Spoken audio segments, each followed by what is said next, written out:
반갑습니다.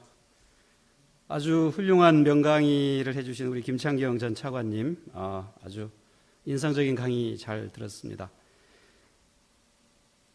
저는 오늘 주제 발표해 주신 그 연사님의 강의 내용에 대해서 주어진 시간에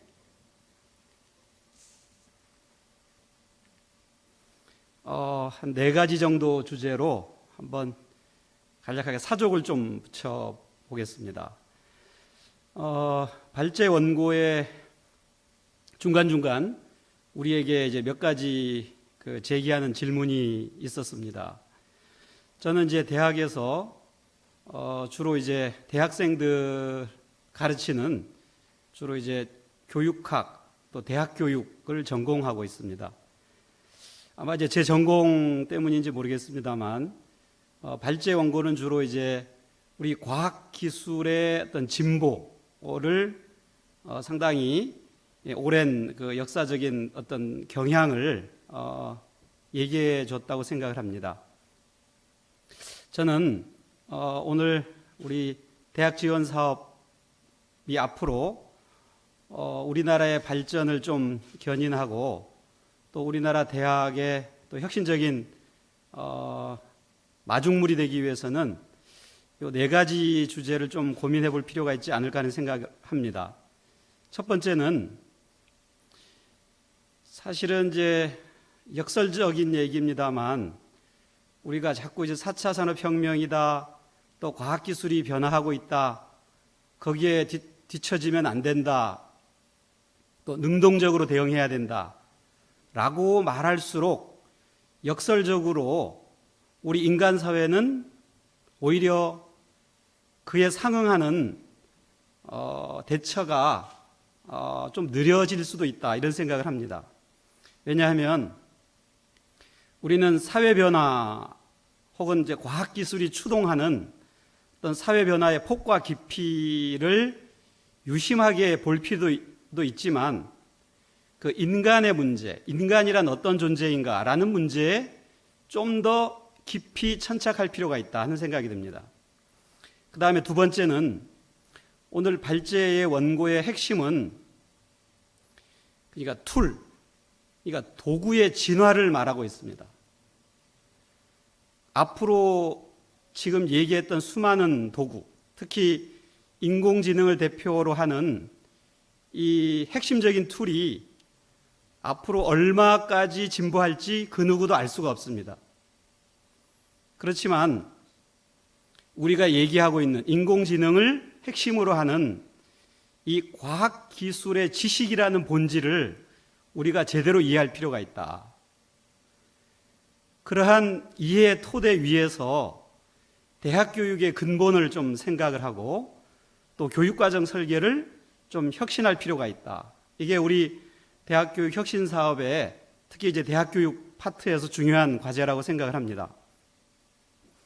그리고 마지막으로 어차피 우리는 대한민국이라는 이 공간 안에서 대학교육의 문제를 고민하는 이 자리에 있습니다.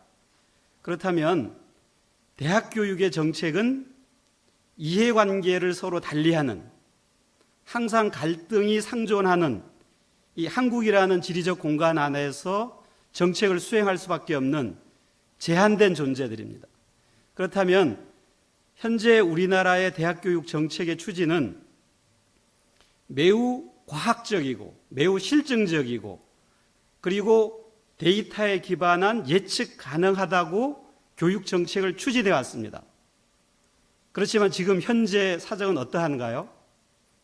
저는 특히 우리나라와 같은 이런 복잡한 환경 속에 있는 나라에서의 대학교육 정책은 단순하지 않고 복잡계 속에 있다고 생각을 합니다.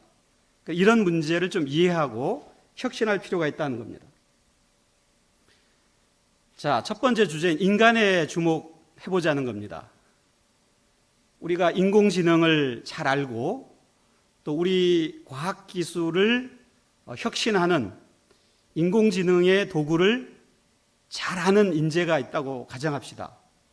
그렇다면 우리 사회는 지속적으로 무궁무진하게 발전을 할 것이라고 예측을 해야 과학적으로 타당한 예언이라고 볼 수 있습니다. 앞으로 우리 사회가 과연 우리가 예측하는 대로 계속 혁신적으로 과연 진화할 것인가? 우리 인간 사회는, 이 말은 우리가 추구하는 어떤 창의적 인재상은 정해져 있지 않고 사회 역사적 맥락 속에서 우리 인간들이 구성해 나가고 있습니다. 그런 점에서 우리가 창의적 인재상의 핵심이라고 하는 창의성의 문제도 현재 창의성을 연구하는, 그리고 인간의 행동과 인간의 마음, 인간의 심리를 연구하는 심리학자들의 전문 지식에 국한될 수밖에 없습니다. 그리고 우리는 최근에 신뢰 자본 얘기를 많이 합니다. 대학 간에, 국가와 대학 간에, 국가 권력과 학문 권력 간의 신뢰 자본을 얘기를 많이 합니다. 이 신뢰가 무너지기 시작하면 대학 혁신 사업이든 인공지능을 통한 과학기술의 진보든 장담할 수가 없다는 것이죠. 그런 점에서 인성교육이라는 게 초중등뿐만 아니라 대학 교육에서도 상당히 중요하다는 겁니다. 지식을 습득하고 실천하고 어떤 인간으로 존재하는가 하는 이 KDB 모델에 입각해서 대학의 교양 과목, 전공 과목, 융합 전공 과목이 인성이라고 하는 이 교육의 메커니즘 안에서 고민을 해야 된다. 그래서 저는 대학에서 염두하는 인문사회과 공학, 자연과학을 융합하는 학문으로서 저는 내러티브 과학을 제창합니다. 저는 수년 동안 이 내러티브 사이언스라고 하는 것은 인간의 존재로부터 시작하는 융합학문입니다. 이 내러티브 과학은 자연과학과 공학, 컴퓨터 사이언스나 인공지능이나 모두 다 내러티브 과학이라는 이 울타리 안에서 우리의 인간 존재를 좀 더 심도 있게 이해할 수 있는 학문이라고 보여집니다. 자, 인공지능을 포함한 과학기술이 만들어내는 지식은 과연 어떠한 지식인가? 우리는 지금까지 과학기술의 지식은 그래도 선형적인, 예측적인, 누적적인 발전을 거듭해 왔다고 가정하고 있습니다. 그렇지만 발제에서 얘기하는 용어처럼 이 그레이홀, 이 복잡계의 이 양상을 띠고 있기 때문에 지금까지 우리가 해왔던 단계적이고 예측 가능한 차원의 과학기술 지식을 넘어서라고 우리 발제자가 강조하는 것 같습니다. 그렇지만 아까 두 가지의 전공 학문이 스스로 이제 폐강을 시켰다고 하셨는데, 사실은 우리가 모든 학문은 또 다른 학문으로 새롭게 탄생을 하는 학문의 생애 주기가 있습니다. 그럼 학문마다 모두 학문의 구조가 있기 마련이죠. 그럼 이 학문의 구조라고 하는 것은 결국은 그 학문의 핵심 툴에 해당이 됩니다.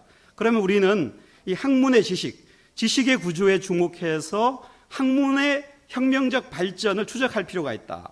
그러기 위해서는 지금까지 우리가 던졌던 방식으로 질문을 해서는 안 된다는 거죠. 그러니까 기존의 방식으로 질문을 해서 답할 수 있는 문제는 없다는 것입니다. 이것이 앞에 말씀했던 우리 발제자님의 의견과 저도 깊이 공감하는 대목입니다. 자, 그렇다면 대학 교육의 본질과 교육과정 설계는 어떤 방향으로 혁신해야 될까? 사실 인공지능을 포함해서 이 슈바브 회장도 마찬가지고 우리 전 세계의 지식을 이끌어가는 몇 가지 권력이 존재합니다. 그 중에 하나가 이 역량을 강조하는 흐름입니다. 우리나라 모든 대학의 교육과정이 역량 기반 교육과정으로 다 바꾸고 있습니다. 왜 그렇습니까? 그렇지 않으면 교육부가 재정 지원을 하지 않습니다. 초중고등학교 교육과정도 심지어 역량으로 다 바꾸고 있습니다. 그러나 아이러니하게도 역량의 본질이 뭐냐, 역량의 요소가 무엇인지 합의할 수가 없습니다. 그럼에도 불구하고 초중고등학교 교육과정과 대학의 교육과정은 역량 기반 교육과정으로 다 혁신한다고 난립니다. 전공도 마찬가지, 교양도 마찬가지. 왜 그럴까요? 단적으로 말하면 쉽게 평가하기가 쉽기 때문에 그렇습니다. 대학의 교육과정, 대학 교육과정의 품질을 교육부가 서열화하고 싶은 욕망을 자제할 수가 없기 때문에 그렇습니다. 자, OECD가 전 세계의 지식시장, 대학시장을 움직이는 최고의 권력기관이라고 봤을 때 거기에서 강조하는 학생들의 능력은 코어 스킬, 키 컴피턴시, 그리고 최근에 2030 프로젝트에서는 에이전시라는 용어를 쓰고 있습니다. 이 에이전시는 학습자의 주도성을 말합니다. 지금까지 우리가 주도적인 교육을 해오지 않은 게 아닙니다. 그렇지만 이러한 세계적인 흐름에 한국 대학 교육이 급속하게 종속되고 있다는 것입니다. 자, 두 번째. 지금까지 우리 대학 교육은 내용 기반의 교육입니다. 무엇을 가르쳐야 되는가 이거죠. 아까 발제원고에서도 자, 그렇다면 인공지능이 모든 걸 바꿔놓고 있다. 그러면 대학 교육에서는 무엇을 가르쳐야 되는가? 무엇을 가르쳐야 되는가라는 질문은 과거의 방식의 질문입니다. 그렇다면 어떤 질문을 던져야 될까요? 여기에 네 번째에 나오고 있습니다. Know what to teach. 무엇을 가르칠 것인가의 질문을 던져서는 되지 않고요. 학생들이 어떤 학습을 원하는가? 학생들이 원하는 학습을 했다는 걸 우리가 어떻게 알 것인가? 그들을 어떻게 도울 것인가? 이 세 가지 질문을 던져야 됩니다. 이 세 가지 질문은 과거의 내용 기반의 질문과는 다른 질문입니다. 제대로 학습했다라고 판단할 수 있는 핵심 증거를 찾아내는 질문입니다. 그리고 두 번째, 우리는 과거와는 다르게 세상을 혁신하려면 질문을 잘해야 됩니다. 근데 그 질문은 단순한 질문이 아니라 학문의 본질을 탐구하는 질문이어야 됩니다. 그리고 파워풀 날리지를 우리가 창출해야 됩니다. 사실은 도구의 진화, 발제 원고에서 흐르는 한 흐름의 맥은 지식의 진화를 말하고 있다고 생각을 합니다. 그래서 이 트랜스퍼가 가능한 지식, 이 지식을 우리가 대학 교육에서 학생들에게 교육과정이나 수업이나 평가에서 편성하고 가르치고 평가해야 됩니다. 그러기 위해서는 대학이라는 교육기관, 그 다음에 대학 교육을 통제하는 교육부의 교육기관은 비전과 미션과 액션이라고 하는 이 큰 흐름으로 재구조화될 필요가 있습니다. 재구조화를 위해서는 IOI 프레임워크라는 게 있습니다. 이것은 임팩트라고 하는 궁극적인 교육 성과, 학습 성과에 주목해서 투입과 산출에 주목하는 것입니다. 이때까지 우리 대학 교육은 뚜렷한 성과에 주목하지 않고 투입과 과정에 주목하고 마지막에 평가를 한 나머지 투입과 과정이 아주 복잡해졌습니다. 자, 이러한 흐름을 반영하기 위해서 대학의 교육과정은 이때까지는 포워드 디자인 방식으로 해왔습니다. 그것은 내용 기반 방식이죠. 무슨 과목을 가르쳐야 될까? 어떤 과목을 가르칠까? 무슨 내용을 가르칠까? 이러한 방식으로는 교육과정이 혁신될 수가 없습니다. 이 방식을 거꾸로 생각하는 것입니다. 거꾸로 생각한다는 것은 목표와 평가를 일관되게 만든 다음에 거기에 부합되는 내용과 방법을 처방해야 된다는 것이죠. 이게 백워드 디자인이라고 하는 혁신적인 방안을 소개합니다. 자, 마지막으로 한국에서의 대학교육 정책의 생태계를 우리가 잘 파악을 해야 됩니다. 모든 대학이 214개의 대한민국의 모든 대학이 교육부의 정책에 종속되어 있습니다. 중세기의 대학의 자율성과 현재 대한민국의 교육부가 쥐고 있는 고등교육 정책의 그 통제력, 이 사이에 대한민국의 교육 정책은 표류하고 있다고 보여집니다. 한국 고등교육의 생태계에 건강한가, 이 건강 지수가 어느 정도까지 와 있는가, 이걸 우리가 되돌아봐야 됩니다. 대학혁신지원사업 총괄협의회에서 한국 고등교육의 생태계의 건강 지수가 과연 어느 정도인지, 수도권이 높은지, 지역이 낮은지, 이게 역전되는지, 왜 그런 일이 생기는지, 지역 이기주의를 내세울 겁니까? 균형 발전을 내세울 겁니까? 대학 지원 혁신 사업이 지금 지역군으로 묶여져 있습니다. 오늘 행사는 대구, 경북, 강원권입니다. 혁신 사업을 지역으로 묶는 건 나름의 현실적인 이유가 작동하기 때문이죠. 한국의 고등교육 사회에서.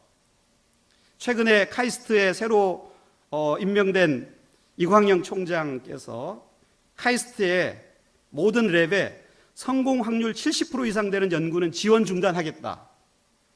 너무나 훌륭한 아이디어라고 생각합니다. 뻔하게 성공하는 연구를 지원해 줄 필요가 없는 것이죠. 그리고 우리나라에는 소수 수학 능력 시험이 높은 학생들을 선점하는 소수 몇 개 대학이 있습니다. 독식주의죠. 학력이 높은 학생이 선점하는 유명 대학의 대부분의 많은 국책 사업들을 싹쓸이 해갑니다. 지역의 부산의 거점국립대학, 대구의 거점국립대학 몇 개를 제외하고는 거의 사업을 지원받지 못하죠. 이러한 불균형한 생태계, 아주 건강하지 못한 이 고등교육의 생태계를 두고 우리가 과학기술의 진보, 인공지능의 아주 낭만적인 혹은 또 우리가 희망적인 얘기를 우리 한국 고등교육의 어떤 이 구조적인 모순 속에서 잘 녹여내지 않으면 상당히 좀 어려운 상황이 될 수도 있다. 그런 점에서 스티브 잡스나 그 다음에 빌 게이츠나 저커버 같은 사람들이 대학교 다녔을 때 그 사람들은 대부분 중퇴를 했습니다. 중퇴하는 학생들을 잘 감싸 안는 우리나라 대학 교육의 환경이 돼야 됩니다.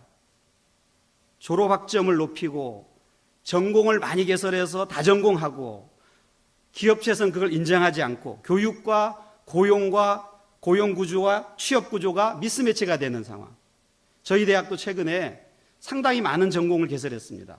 소위 말하는 메이저, 그 다음에 멀티, 미니, 4M 전공이라는 다전공을 개설했습니다. 서울의 모대학 벤치마킹 했다 하더군요. 저는 대학마다 나름의 위치와 역할이 있는데 왜 그런 전공을 개설했느냐 항변을 했습니다. 학생들이 원한답니다. 졸업장에 전공이 많아야 취업이 잘 된다고 합니다. 취업의 퀄리티가 문제겠죠.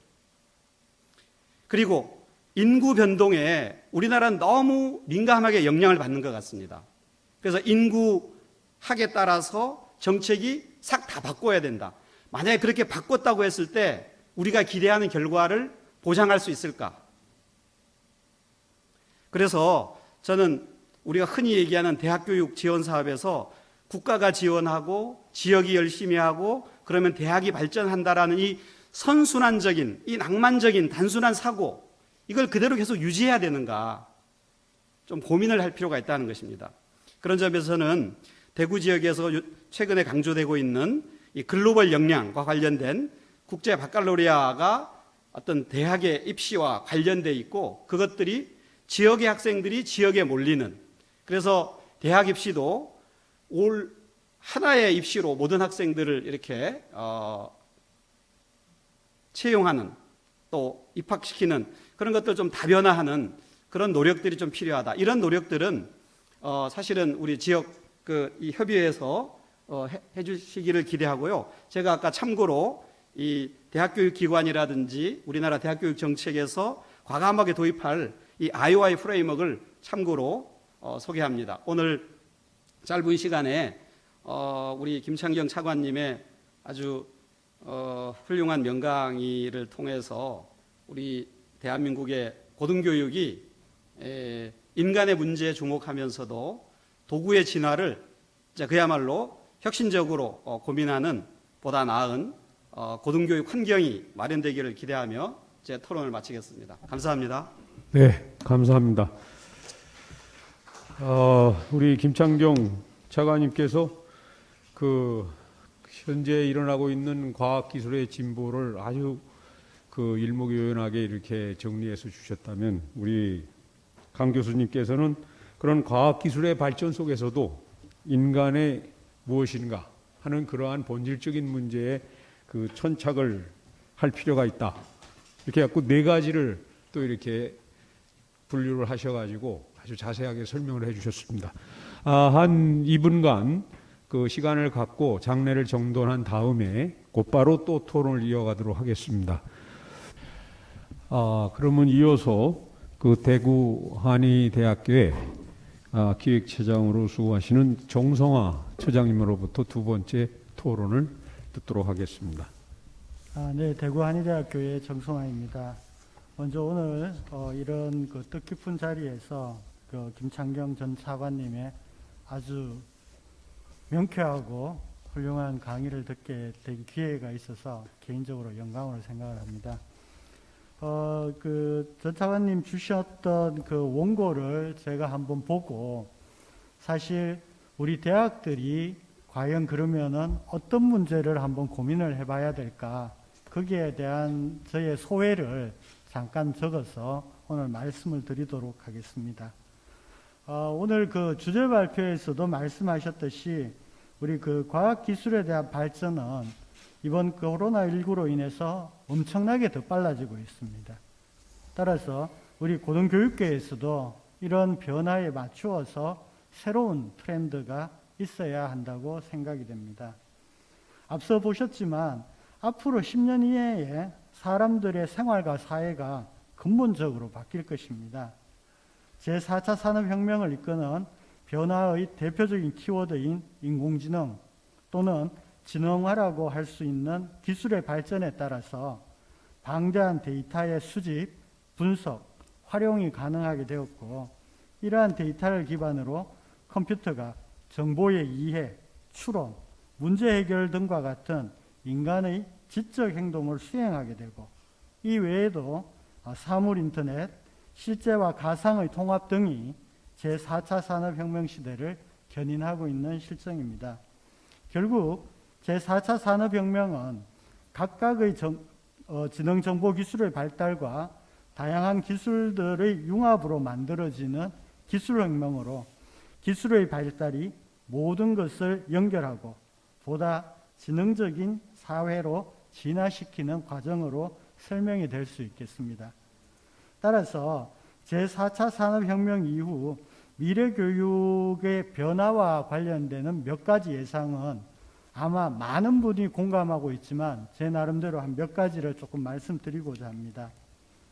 먼저 현재의 표준화된 학위과정과 평가체계도 여전히 유효하겠지만 이것이 유일한 학습 솔루션은 아닐 것이며 자기학습 또는 대안적인 학습 경험에 대한 선택이 증가함에 따라 보다 다양한 방식으로 학습을 하고 그 성과를 인정받을 수 있는 기회가 훨씬 더 많아질 것입니다. 둘째, 졸업장이 필수적으로 요구되지 않을 것이라는 것은 많은 분들이 공감하실 겁니다. 대신 자격과정이나 직무교육 프로그램 등 학습자가 필요로 하는 역량 개발에 초점을 맞춘 다양한 방식의 학습 솔루션이 제공될 것으로 기대가 됩니다. 셋째, 온라인 중심의 뉴노멀 체계가 제공하는 새로운 프로그램이 더욱 활성화될 것으로 전망이 되며 이는 현재 평생학습의 필요성이 대두되고 있듯이 이미 시작되고 있는 이슈라고 볼 수 있습니다. 따라서 이 교육의 역할은 지역사회 구성원으로서의 기능을 보다 충실히 수행하는 것으로 확대될 것이고 교육시설은 교육 사용자들의 투입과 산출이 유기적으로 연결되는 플랫폼으로 활용되며 학습 공간의 공유가 더욱 활발하게 될 것입니다. 넷째로 맞춤형 학습이 보다 보편화됨에 따라 사용자의 니즈에 유연하게 대처할 수 있는 전략이 요구됨에 따라서 교육자는 멘토의 역할을, 학습자는 주도적인 학습 주체의 역할을 할 수 있도록 바뀌게 될 것입니다. 또한 미래에는 교육 사용자들이 하나의 교육기관에만 등록하는 것이 아니라 다양한 교육기관에서 제공하는 교육과정과 자원을 어떻게 구성하고 또한 어떤 지역의 공유 플랫폼을 이용할 것인지를 스스로 결정하게 되는 이런 사회로 바뀔 거로 예상이 됩니다. 따라서 미래교육의 변화에 대응하기 위해서 많은 부분이 변화되어야 되겠지만 특히 교수자 및 제도적 변화가 동반되어야 할 것으로 판단이 됩니다. 먼저 교수자들은 더 이상 지식의 전달자로 머물러서는 안 되고 학생들이 배운 지식을 적용하고 비판적으로 분석하고 새롭게 구성하며 때로는 지식을 창조하는 단계까지 도달할 수 있도록 학생을 안내하고 독려할 수 있어야 할 것입니다. 즉 미래 교수자의 역할은 지식 전수자가 아니라 왜 학습이 필요한지를 깨닫게 해주고 스스로 학습하는 방법을 코칭해주는 역할의 변화가 필요하기 때문에 현재 가르치는 사람에서 지도하고 조언하는 사람으로 변화되어야 할 것입니다. 제도적 변화는 여러 분야에서 아마 동반될 것으로 예상이 됩니다. 첫째, 교육 과정에 대한 변화입니다.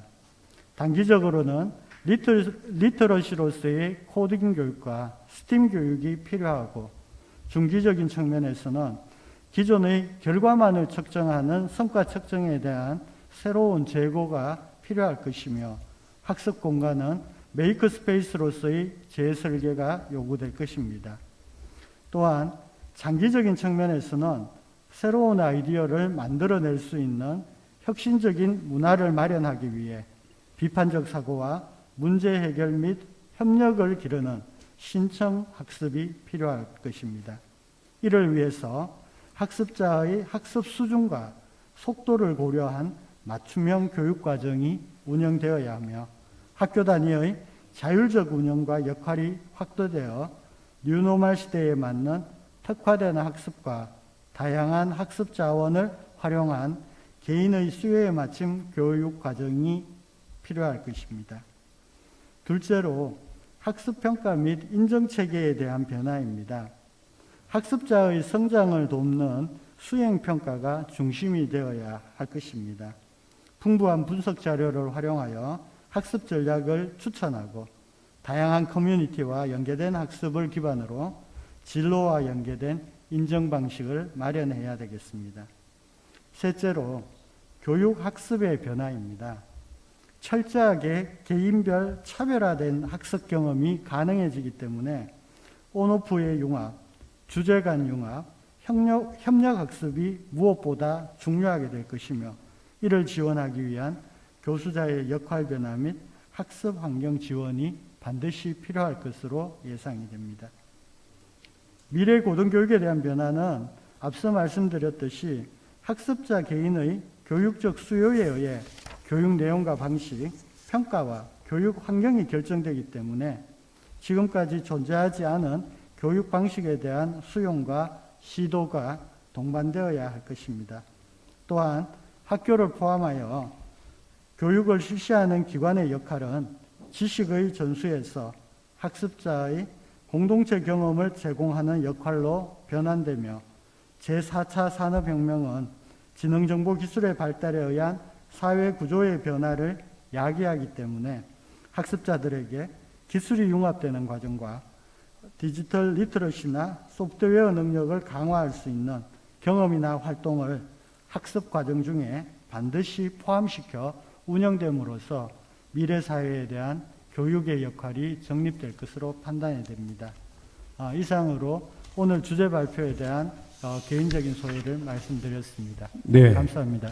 감사합니다. 우리 대구한의대 정 처장님께서는 급속한 과학기술 발전하고 사회 환경에 따라서 이제 대학들이 본질적인 고민이 시작이 돼야 되는데 새로운 그 고등교육의 트렌드가 필요하다는 그런 말씀을 교수자, 학습자, 교육 내용, 기관 변화 이런 다양한 시각에서 그 제안을 해주셨습니다. 그러면은 아까 그 강현석 교수님하고 정성화 그 기획처장님 그 토론에 토해서 우리 김창경 전 차관님의 그 답변을 듣도록 하겠습니다. 네, 그 두 분 그 토론하시는 거 잘 들었고요. 네, 그 정확하게 이제 문제를 짚어주셨다고 저는 생각하는데 제가 이제 오늘 저 얘기를 드린 것은 왜 드렸냐면 사실은 4차 산업혁명 시대가 가속화되고 과학기술이 발전하면 누구부터 퇴출되냐 하면 과학기술자부터 퇴출된다. 이거를 말씀드리려고 드린 거예요. 과학기술자도 첨단에 서 계신 분들부터 퇴출된다. 다시 말씀드리면 예를 들면 수학, 물리, 화학을 엄청나게 잘하시는 분들 과연 그럴까? 사실 이제 남은 것은 생명공학 분야인데 자 그래서 이제 제가 이제 마지막에 이제 제가 이제 시간 관계상 자세히는 말씀 못 드렸는데 그러면 이제 어떻게 우리가 학생들을 가르쳐야 될 것이냐 그것이 이제 우리 정성화 교수님이 말씀하신 거나 이제 비슷한 얘기인데 자 이제 우리가 이제 기계와의 전쟁 시대에 이제 저희가 살고 있단 말이에요. 그럼 기계와 싸워서 이기려면 기계가 못하는 것을 해야 되죠, 그죠? 기계가 잘하는 거를 우리가 더 열심히 한다고 해서 기계랑 과연 이길 수 있을까? 이거는 이제 굉장히 불가능하다는 거죠. 다시 말씀드리면 그러면 기계는 뭐를 잘할 것이냐? 다시 말하면 무슨 논리적인 거, 그죠? 로직이 있는 거. 로직이 있다는 건 프로그래머가 된다는 거고, 이러면 이제 인공지능이 들어온다는 거고, 그런 거기 때문에 기본적으로 굉장히 많이 배운 성인들이 과학기술적으로 이거가 이제 가장 어려운 거예요. 다시 말씀드리면 뭐냐 하면 기계가 제일 못하는 건 뭐냐? 어린애들도 알 수 있는 강아지 4마리를 갖다 놓고 어떤 강아지가 제일 이뻐? 이런 건 어린애들도 다 알아요. 그런데 기계가 이거를 알려면, 인공지능 기계를 알려면 엄청난 양의 연산을 해봐야 하는 거다. 자, 어린애들이 유치원에 가가지고 유아원에서 자기 엄마를 찾아서 이제 격한단 말이에요. 그거를 과연 걔네들은 어떻게 할까? 네. 이런 게 굉장히 어려운 문제예요. 그런데 우리가 맨날 미적분 풀고 물리학 아까 얘기했던 슈레딩거 이퀘이션 풀고 이런 거는 진짜 쉬운 거다. 그래서 지금 대학 교육 자체가 사실은 잘 생각해 봐야 되는 게 누군가는 답을 아는 사실은 어려운 문제 푸는 거를 가르쳐주고 있다. 네. 우리가 옛날에 예를 들면 유학 가서 배운 거 그런 게 다 그런 거예요. 이만한 책 갖다 놓고 거기 문제 풀고 이런 시대는 갔다라는 거예요. 그런데 뭐가 제일 어렵냐면 아무도 생각해 보지 않은 진짜 쉬운 질문하는 거. 네. 이게 제일 어려운 거예요. 쉬운 질문하는 거. 아무도 생각해 보지 않은. 이런 거면 이제 초대박이 나는 거예요. 사업을 해도 초대박이 나는 거고. 요새 우리나라 이제 잡이 없다고 난리인데 여러분들 기술 개발해서 요새 창업합니까? 그건 아닌 것이고 그거는 3차 산업혁명 시대 얘기고 요새는 문제를 해결하기 위해서 창업을 하는 거예요. 문제, 아픔, 불편을 해결하려고 창업을 하는 거예요. 창업을 하는데 있는 기술을 모아다가 문제를 해결하는 거예요. 그러니까 다시 말씀드리면 지금 여기 이 강연장에도 사실 문제는 많이 있죠. 보면은 기본적으로 지금 이 시대에 지금 그죠? 여기 좌석도 옛날 코로나 전하고 똑같이 배치가 돼 있죠. 단지 이제 무슨 여기 판을 깔았지만 하여간 이런 게 다 문제인 거예요. 지금 앞으로도 이런 식의 좌석 배열이 가능할 것인지. 그래서 그런 문제를 알아내면 그 다음에 해결 방법은 본인이 해결을 하든지 친구한테 물어보든지 집단지성한테 물어보든지 인공지능한테 물어보든지 해결 방법은 무지하게 많더라고요. 그래서 문제를 어떻게 알아내느냐. 그러니까 학생들이 어떻게 체험을 해야 되느냐. 그런 게 다 비슷한 문제고 또 하나는 무슨 얘기냐 하면 제가 이제 유튜브 보면 제가 생명공학 강연한 게 있어요. 제목이 재수 없으면 200살 산대요. 그게 조회수만 제가 SNS에서 200만 회가 넘어간 걸로 알고 있는데 자, 우리 이제 재수 없으면 200살 살아. 200살 사는데 지금 우리가 대학교에서 배운 지식만으로 200살 살 수 있습니까? 절대 못 산다고. 네. 대학교에서 배운 지식으로 40대 후반 넘어가기도 힘들어요. 그러니까 사실 지금 대학의 새로운 미션은 아까 교수님도 말씀하신 그러한 평생 교육을 어떻게 우리가 공급할 것이냐. 이것도 굉장히 중요한 문제인 거예요. 지금 학생들이 미달되고 뭐가 어떻게 되고 이제 문제가 계속 이제 나오는데 그거와 그런 문제를 해결할 수 있는 방법이 예를 들면 커뮤니티에 있는 거기 있는 분들을 어떻게 다시 교육을 시킬 것이냐. 이것도 진짜 어려운 문제예요. 아직도 커뮤니티뿐만 아니라 제 주위에 있는 학부모님들 말씀 뭐 들어보면 그냥 뭐 똑같이 뭐 수학과외 시키고 뭐 시키고 이건 아니다 제가 보기에. 그래서 지금 대학의 역할부터 그런 그 커리큘럼은 과연 어떻게 짤 것이냐, 이 온라인 시대에 커리큘럼은 어떻게 짤 것이냐. 재밌는 얘기가 있어요. 요새 지금 다 이제 온라인으로 수업하죠. 그러니까 학생들이 교수님들의 영상을 틀어보는데 2배속으로 틀어본다는 거예요. 네? 교수님들 하도 말이 늦으니까 2배속으로 틀어봐. 다시 말하면 무슨 얘기입니까? 간단하게 해서 4년제 강의 다 2년제로 바꿔도 아무 문제 없다는 얘기예요, 지금요. 학생들 지금 돈 많이 낸다고 난리가 치고 뭐 하는데 지금 꼭 우리가 4년 해야 됩니까, 이게? 지금 학문 분야가 제가 알파고가 그저 처음에 이세돌 이길 때부터 지금 스스로 다 알아내는 알파고로 진화할 때까지 얼마가 걸렸다고요? 4년밖에 안 걸렸어요, 4년. 네. 그런데 우리가 학부 4년, 석사 2년, 박사 4년 해서 10년 동안 어떤 학생이 공부하고 10년 후에 어디에 사회로 나간다? 그 학문 분야는 싹 다 없어졌어요, 지금. 네.